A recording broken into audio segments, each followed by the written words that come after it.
நமஸ்காரம். அஸ்மத் சர்வ குருபியோ நமக. சிவருத்ர சேனல் நேயர்களுக்கு வேங்கடம் ராம்நாராயண் அன்பு கலந்த வணக்கங்கள்.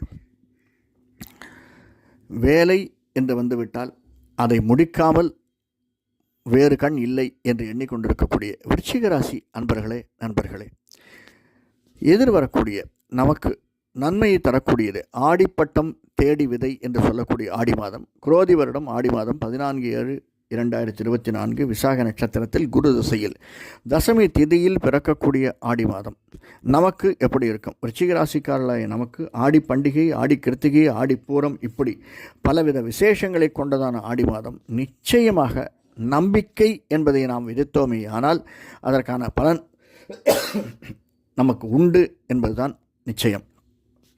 அப்படி இந்த ஆடி மாதம் நமக்கு 12இல் சந்திரன், 4ஆம் வீட்டில் சனி, 5இல் ராகு, 7இல் செவ்வாய் குரு, 8, 9இல் சூரியன் புதன் சுக்கிரன், 11இல் கேது இருந்து நம்மை வழிநடத்துகிறார்கள். ஃபஸ்ட் கிளாஸாக இருக்குது சார் இந்த ஆடி மாதம். கவலைப்படாமல் இருங்க, நிச்சயமாக உங்களுக்கு கைமேல் பலன் தரக்கூடியதாக பல விஷயங்கள் இருக்குது. 7ஆம் வீட்டில் செவ்வாயும் குருவும் இருக்கார். செவ்வாய் இந்த ராசிக்கு அதிபதியானவன், நம்முடைய வீட்டையும் பார்க்கிறார். 7ஆம் பார்வையாக குருவனுடைய பார்வை என்பது மேன்மையை தரக்கூடியது.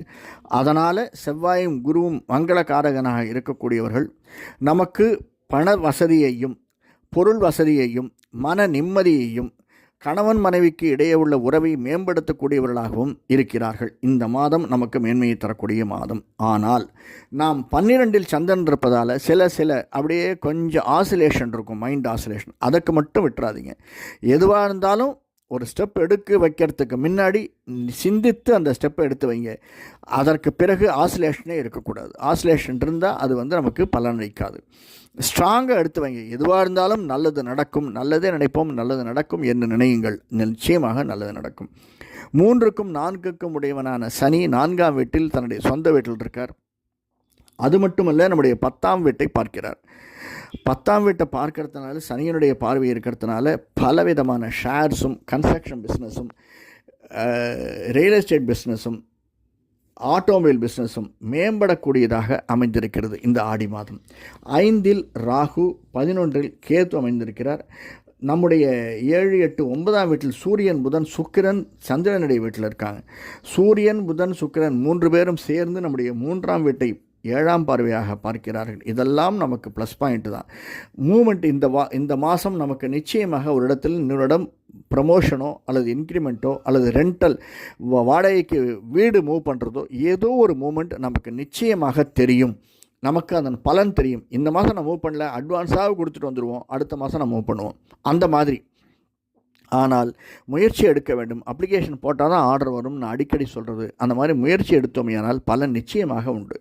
நமக்கு இருக்கக்கூடியதாக construction business, real estate and construction. 4ஆம் வீட்டுக்கு அதிபதியான சனி சில சந்தர்ப்பங்களில் கொஞ்சம் இழுத்தடிப்பான். அதாவது சைன் பண்ணுறதுக்கு முன்னாடி ஒரு 2 பேரை 3 பேரை பார்த்து, அந்த பிஸ்னஸில் இருக்கவங்களுக்கு தெரியும், டீல் உடனே முடிஞ்சிடறதில்ல. சில சமயங்களில் ஃபஸ்ட்டு டைமே முடிஞ்சிடும், சில சமயத்தில் 2-3 தடவைகள் நாம் முயற்சி எடுக்க வேண்டியிருக்கும். அப்படி முயற்சியை எடுத்துத்தான் இந்த மாதம் நாம் அந்த முயற்சியை நம்முடைய மனதிற்கு சாதகமாக்கி கொள்ள வேண்டும். 5ஆம் வீட்டில் ராகு இருக்கிறது அப்படிங்கிறது, அதாவது நிழல் இசை கலை அந்த துறையில் இருப்பவர்களுக்கு, சின்னத்திரை பெரிய திரையில் இருப்பவர்களுக்கு நிச்சயமாக ஏற்றமும் மாற்றமும் கொடுக்கக்கூடியதாக இந்த மாதம் அமைந்திருக்கிறது. நாம் எடுக்கக்கூடிய முயற்சிகள், நாம் சந்திக்கக்கூடிய நண்பர்கள், எதிர்பாராத இடத்திலிருந்து நமக்கு ஒரு செய்தி வர காத்திருக்கிறது. குறித்து கொள்ளுங்கள். நாம் எதிர்பார்க்கவே மாட்டோம், அந்த மாதிரி ஒரு விஷயம் நமக்கு வரும். அது நாட் ஒன்லி ஃபார் சின்னத்திரை பெரிய திரையில் இருப்பவர்களுக்கு, சாதாரணமாக விருச்சிக ராசிக்காரர்களுக்கே இது பொருந்தும். இதை நாம் மனதில் கொள்ள வேண்டும். இதற்கு நாம் ஏதாவது ஸ்டெப் எடுக்கணும் இல்லையா? நம்முடைய குலதெய்வ இஷ்ட தெய்வத்தை வணங்கி வேண்டும். பொதுவாக நமக்கு இஷ்ட தெய்வமாக முருகனோ அம்பாளோ அல்லது நரசிம்மரோ இருந்தால் அவரை வணங்கி வருதல் மிகமை ஏற்றத்தை தரக்கூடியது. அது தவிர நமக்கு நம்முடைய குருவாக இருக்கக்கூடியவர்களை ஒவ்வொரு சந்தர்ப்பத்திலும் நினைத்து கொள்ள வேண்டியது. அவர்களுடைய வழிபாட்டை நாம் செய்து வந்தோமையானால் குரு வழிபாடு மிக மிக மேன்மையை தரக்கூடியதாக அமைந்திருக்கிறது. சில பேருக்கு மடாதிபதிகளாக இருப்பார்கள், சில பேர் ராகவேந்திர சுவாமிகள், அந்த மாதிரி குரு. சில பேருக்கு ஐயப்பன் குருவாக இருக்கலாம். பல தெய்வங்களே குருவாக நாம் நினைப்பதுண்டு, தட்சிணாமூர்த்தி குருவாக அமைவதுண்டு. இப்படி அந்த குருவை நாம் மனதில் நினைத்து நம்முடைய வாழ்வை நாம் நகர்த்தி போனோமேயானால் நல்லதொரு ஏற்றத்தையும் மாற்றத்தையும் தரக்கூடியதாக இந்த மாதம் நமக்கு அமைந்திருக்கிறது. சின்ன சின்ன செலவுகள் வரத்தான் செய்யும். செலவுகள் என்பது சகஜம், பெரிய செலவுகள் எதுவும் வராது, கவலைப்பட வேண்டாம். அதாவது தலைவலி, மூட்டு வலி இந்த மாதிரி செலவுகள் வரும். பிளட் ப்ரெஷர் இருக்கவங்களுக்கு அந்த செலவுகள் வரும். அதை தவிர்த்து மருத்துவ செலவுகள் என்பது மிகவும் குறைவாகத்தான் இருக்கும்.